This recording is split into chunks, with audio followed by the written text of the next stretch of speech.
ain't see me, you Stevie. Wondering how I reach more evolutions than Eevee and make it look easy.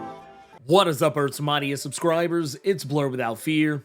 Welcome back to the channel. X-Men 97 is out. It is literally like, it's 3 o'clock in the morning. I literally just finished watching the first 2 episodes of the 2-episode premiere that Disney Plus is doing for the series revival. And I figured, do a little quick video to tell you my thoughts on it, because I know it's going to come up at some point. I get asked about it all the time with a bunch of other stuff, and I figure this is probably going to be no different. So we're going to talk about it. And I'm going to not really go into spoilers on any of this. I'm really just going to be, at least as much as I can, talk about it in vagaries. If you want to tune in on a more spoiler-filled discussion, tune in this Saturday at 1 p.m. Eastern, 10 a.m.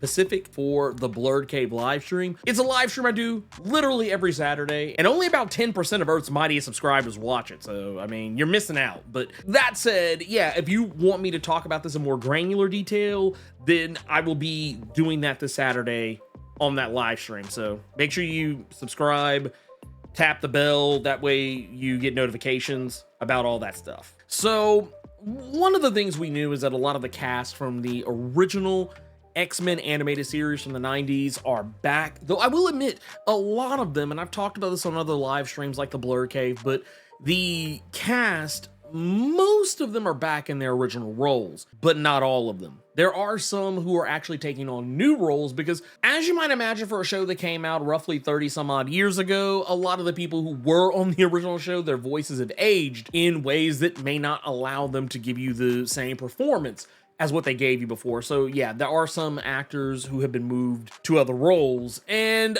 honestly, it all works. Like, even some of the stuff that I know there were some people that complained about how Cal Dodd sounded as Wolverine in the first trailer for X-Men 97. He sounds great. Honestly, I feel like, and this is something that's kind of normal with trailers, I always tell people when you watch a movie trailer or TV show trailer or whatever, a lot of the times they're usually, in the case of like visual effects, a lot of times when you see a trailer for a movie, especially the first trailer, it's probably very incredibly likely that the effects aren't finished. The same is similar with animation and voice acting. Hearing the line read in the episode versus the trailer, 2 completely different performances, and a lot of times that's the case. Whenever they cut the trailer, they're usually working off of footage from early on, and in the case of voice acting, probably even line reads from early on. So I think, yeah, a lot of the things that people were probably concerned about with that, I don't think you're going to have any issue there. Now, I think the other thing is, going into this, if it wasn't obvious from the trailer that the last episode of X-Men the Animated Series, which I believe was Graduation Day, was in the 5th season, and that episode had a very different ending from the one that you would imagine they show you in the recap, where they're like, oh, hey, Charles Xavier's dead. Where if you go back and watch Graduation Day, the actual 5th season ending, that's not the case. He just goes to the Shi'ar galaxy, and that's it. He's ill. Empress Elandra comes along, scoops him up, takes him to the Shi'ar galaxy. He's not dead. He's just flown off into space. Kind of similar to what he has done in the past in the comics. And this, he is dead, or at least I don't know if, we're going to get some weird like, oh, no. He's actually really alive, the whole time. I don't know if they're going to pull that or not. I can't say. We don't have enough information to go on with that. But the show is basically picking up almost as if nothing ever happened. Other than, Xavier being dead, the Friends of Humanity are still around, and they are basically gathering up Sentinel parts and using them in their fight against mutant kind.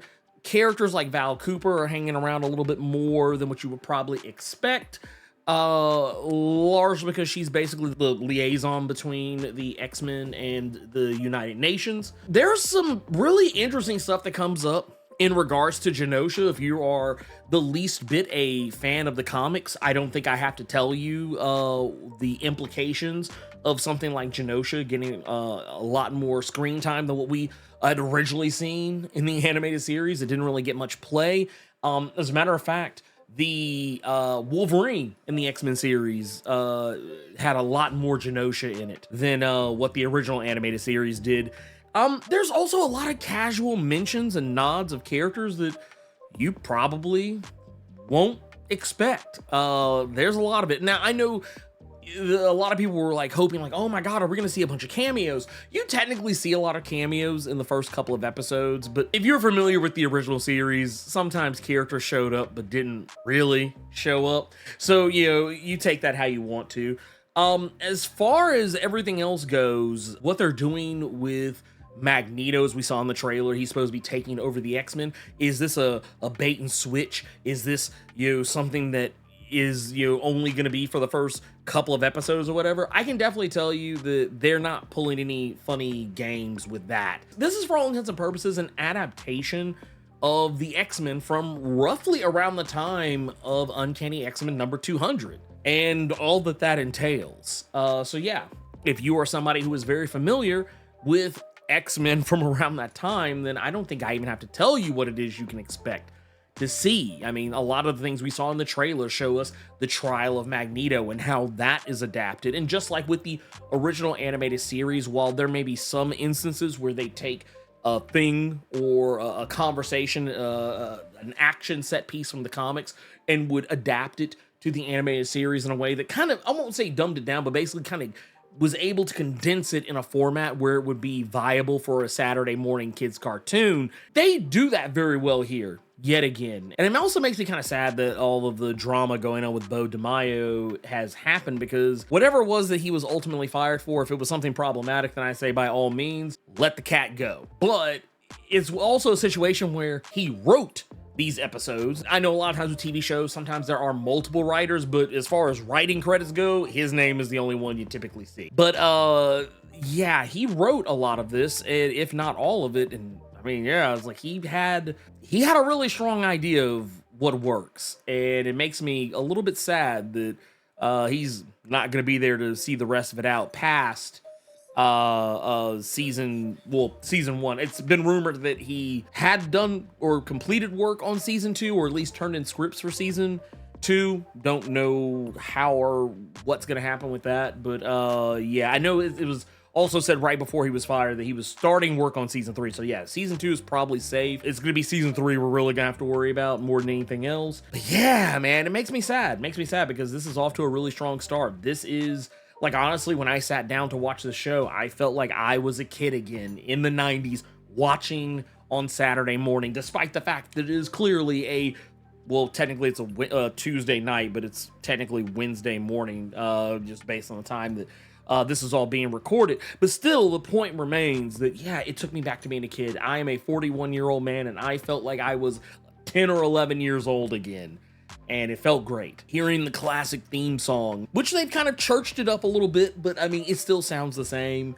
How they, you know, made characters like Bishop and Magneto a part of the title sequence, and I might have to go back and rewatch it again, but I feel like they like the first title sequence for the first episode, it felt a little different than the one for the second episode, and I felt like maybe I saw something or saw some things in the second one that I didn't see in the first one. So I don't know if that's going to be something they do for every episode, but if that is the case, I am 100% on board for it. But yeah, this is just, it's fantastic. And some of the stuff that happens in the second episode, which, to be fair, I saw the names of all the episodes prior to this, like 2 or 3 weeks ago when they released it. So I kind of knew where these first couple of episodes were going to go. I won't say what they are, but I'll just say if you have seen the episode title list, then I don't think anything from the first couple of episodes, at least in terms of like major things, more the second episode than the first, I don't think any of it's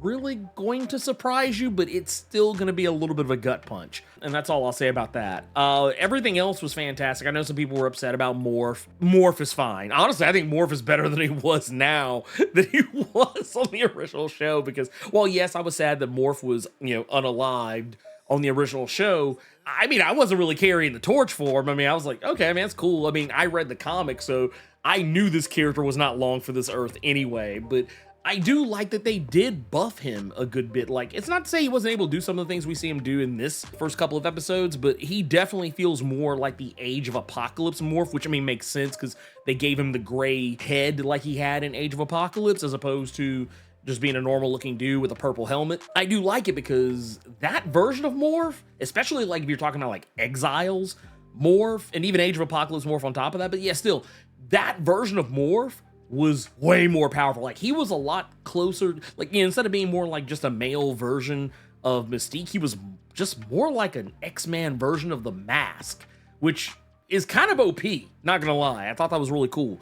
And then, yeah, the rest of it, yeah, man, dude, there's a lot of good stuff in there. There's so much good stuff in there. The action sequences, also, yeah, the animation, A1. I'm sorry, I don't care what anybody says. This animation is fantastic. It looks better than anything we had back in the 90s with the original series. They actually took a lot of great pains to make sure that everything looked good. I mean, sometimes there's some issues with, like, and I think it's just because the animation moves almost too smooth, but man, it still looks good. There's a scene where Jubilee's dancing in a club, and it's just like, it kind of, you know what it is? It reminds me of Rotoscope. And I don't know if this is what they did, and I haven't looked into this, but like, if you ever watch like old movies like Cool World or Fire and Ice or Heavy Metal, a lot of the animation used Rotoscope.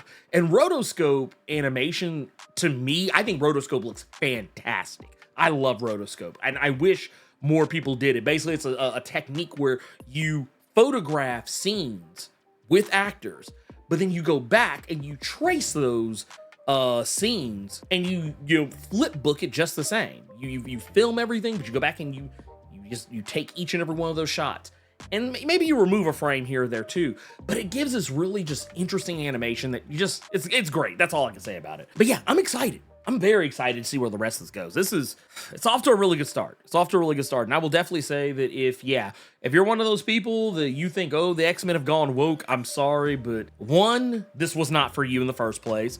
Two, X-Men period was never for you in the first place. Just, full stop.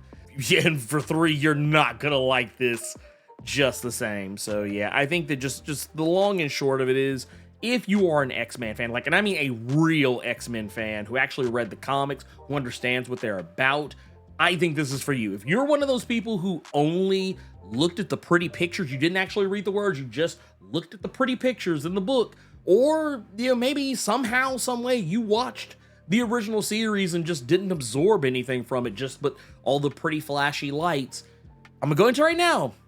This one is not for you. The original animated series was very carefully crafted narrative.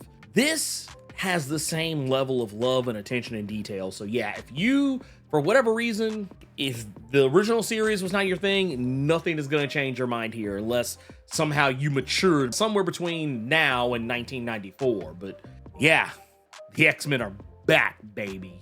Now, one thing I will say, because I know it probably sounds like I'm just gushing about this, so if I just have to lay any criticism at the feet of the show, probably what I will point out is that, as I said earlier, some of the voice actors, they are significantly older than what they were, because once again, it's been about 30 years, give or take, since the original series, and you would imagine some of these people are significantly older, so their voices don't sound exactly the same. And not to say that Lenore Zan gave a bad performance as Rogue. Her performance was great, but there are some moments here or there where her age slips through, and it's not a bad thing. It's just something that, like, I notice, and then I'm reminded, and then I feel old too. So it's just like, oh man, that it's not a bad thing. It's not a bad thing. I don't even know why I'm citing it as a criticism, but it's not even just her, it's everyone, like even Storm. But to be fair, Storm sounded old even back in the old series. Like, I was like, damn, dude, why does Storm sound like she's 65? Like, she sounds like she's collecting AARP. Magneto. Once again, these aren't even really criticisms. I don't know why I'm trying to dress them up as such, because they're really not. I'm not, like, hating. This is things I'm noticing. They're just kind of funny to me. But every time I see Magneto, the way he was designed for this series, I just look at him, and I see Granny Goodness from Young Justice. Like, every time he pops up on the scene, I'm just expecting him to say, "Dark side is," every time. Yeah, like I said, those aren't even really criticisms, but just they're funny things I think about. So yeah, if that's the worst I can say about the show, then I think that's actually pretty damn good. You guessed it, obligatory channel outro time. If you're not subscribed to the channel, consider doing so. Clicking that subscribe button and tapping that notification bell ensures that you get more videos just like this one, and you don't miss any of my other content that I drop throughout the week, plus my live streams every Thursday and Saturday. And if you enjoyed the video, make sure you click that like button, keep it plus ultra, and sound off in the comments.